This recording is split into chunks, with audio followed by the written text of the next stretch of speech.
With just 5 days left between now and Election Day, Senate candidates around the country are starting to make their closing arguments. And many of those arguments are, notably, both sleepy and hollow. Take a look.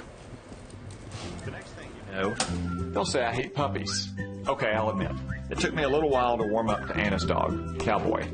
Just joking, Cowboy. In 1978, I went to work on a road crew to help pay for college. And this is one of the bridges we built. We need to build bridges and get results. And stop letting the extremists from either party get in the way.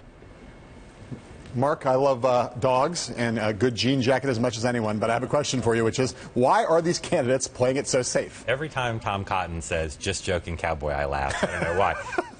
Look, positive ads are not uncommon at the end of the campaign, but in a lot of these races, they're close. Yeah. And this has been kind of an issue-less campaign. I have searched far and wide for a Senate candidate in any of these races with original ideas. Yeah.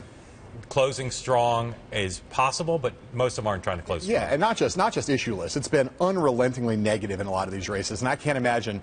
I mean, from the reporting we do and from just what you know intuitively, these candidates are like thinking, I got to lay off. We got to now go positive and give our voters some reason to actually come out for us, not leave people with the bitter taste of their mouth in the mouths that a lot of voters have in a lot of these races, which has been like just ugly, ugly, ugly. Not true in every race. We're not all closing with Cowboy. Yeah, that's true. There's been at least one race, right, where there's been like a little an outlier where things are a little bit dark, and that's down in the Georgia Senate race where we have this ad from David Perdue. Let's play that.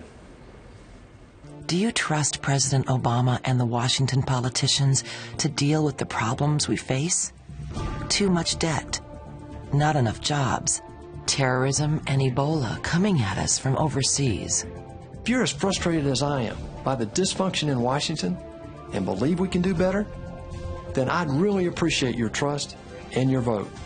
Terrorism and Ebola coming at us from overseas. That picture of President Obama, he's a handsome man. That is he does not look as cute there as Cowboy. Yeah, not as good, not as nice. And I guess, what explains that race, I guess, David Perdue feels the heat from Michelle Nunn, and I think, he must still think that there's some mileage you can get out of getting in one last shot and one last attempt to nationalize this race and tie her to President Obama. Still a very close race, could end up deciding control of the Senate.